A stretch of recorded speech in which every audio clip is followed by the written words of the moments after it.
with a razor-sharp, oversized claw on its hind feet. This is the jackal of the Cretaceous period.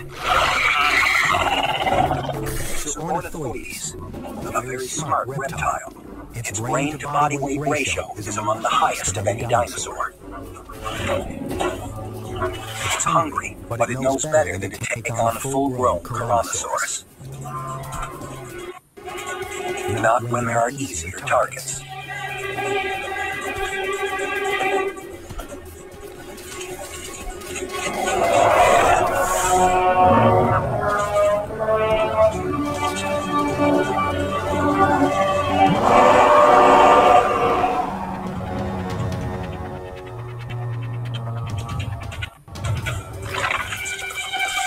In its rush to eat, the thief doesn't get as far away from the enraged mother as it should. And it can smell its mistake. It's a Mexican standoff between two very different kinds of dinosaur. One is the speed and smarts of the carnivore, and the other is 80 times larger. But the large herbivores in this world aren't made for fighting. And that's exactly what the Ornithoides is counting on, especially when he's got backup.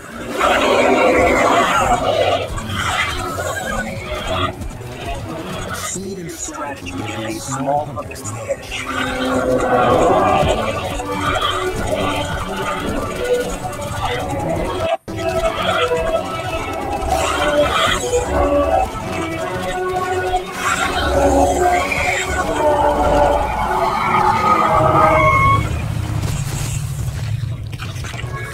Great size nor great intelligence is any guarantee of safety from the kind of enemy that is now approaching. On the other side of the planet, a fireball rises 100 miles above ground zero. 70 billion tons of pulverized stone and earth fill the upper atmosphere with a cloud of microscopic dust and glass. And it's spreading fast. This is the ejecta cloud. As the dust spreads at high altitude, trillions of tiny particles re-enter the atmosphere. The friction creates intense heat. A 15,000-degree dust cloud heating up everything beneath it. From their cliff-top perch in the Pacific Northwest, the male and female Quetzalcoatlus have a clear view of the approaching cloud.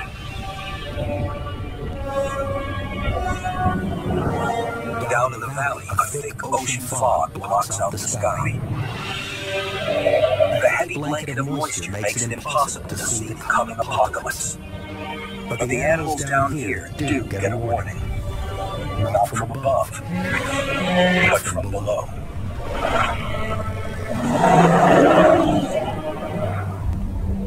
When the asteroid struck, most of the energy is deflected, out or up. Only 1% of the force travels down into the ground. But it's enough to ring the planet like a bell. Seismic waves radiate both across and through the Earth. 16 minutes and 40 seconds after impact, they reach the Pacific Northwest.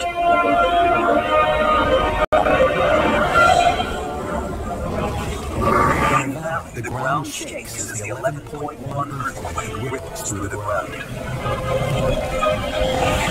Triceratops panic up the side of the valley in a desperate attempt to escape the tremors and fall to debris.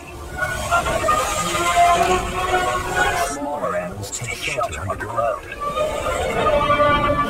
Meanwhile, the ejecta cloud is approaching at 10,000 miles per hour. It makes the Earth with unrelenting heat.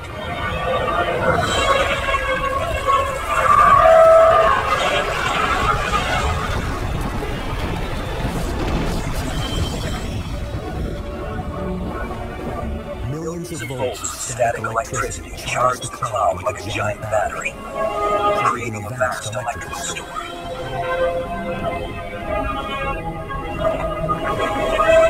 Superheated rocks shower the valley, a burning hail. The Quetzalcoatlus are fleeing the quake's devastation below, but there's no way to hide from a ring of fire. Only the valley floor can provide shelter, but they're too big to descend quickly. Until the male's tattered wings can no longer keep them aloft. If his mate doesn't find shelter, she will be next.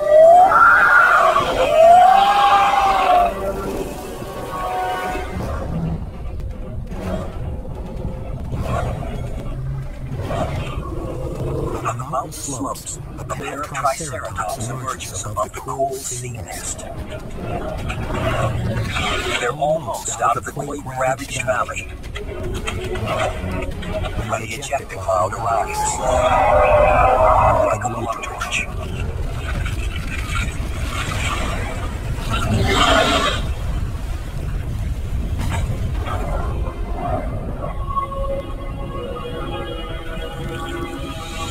A dinosaur paradise just hours ago. North America is now a living hell. But the ejecta isn't finished yet. Not by a long shot.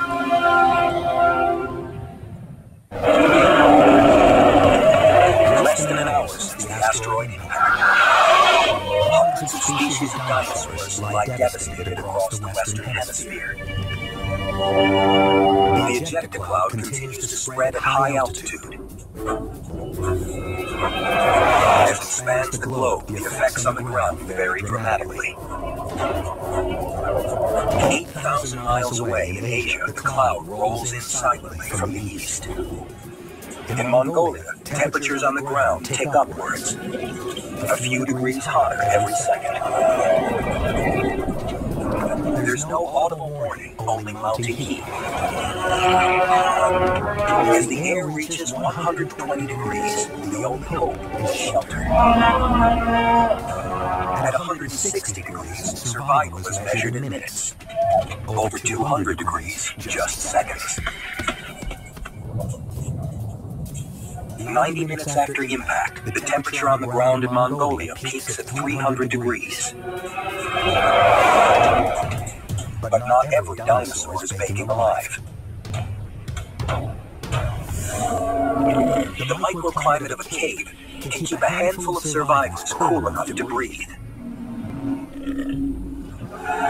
But it's a refuge that has to be shared, forcing an uneasy peace between sworn enemies, one that's already frayed at the edges. Back in the Pacific Northwest, the dense fog still shields the valley from the intense heat above. In sheltered areas like this, small pockets of dinosaurs hang on. For the triceratops here, the high temperatures and humidity force them to keep moving.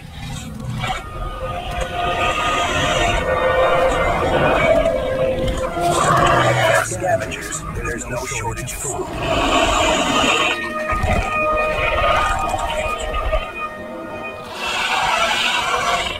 But most animals caught by the ejecta cloud aren't so lucky. The female Quetzalcoatlus is one of the few survivors of her species. The last thing these animals need is a new threat.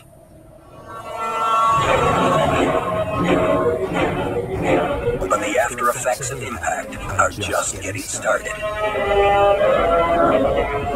Above the valley and across North America, the intense heat of the ejecta cloud has ignited fires. Blazes so intense they generate their own winds. Down in the valley, the air pressure plummets.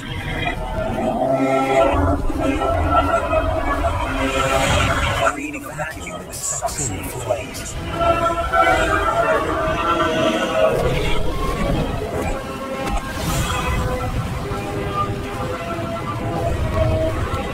The dry vegetation goes up like a powder keg, building a wall of fire.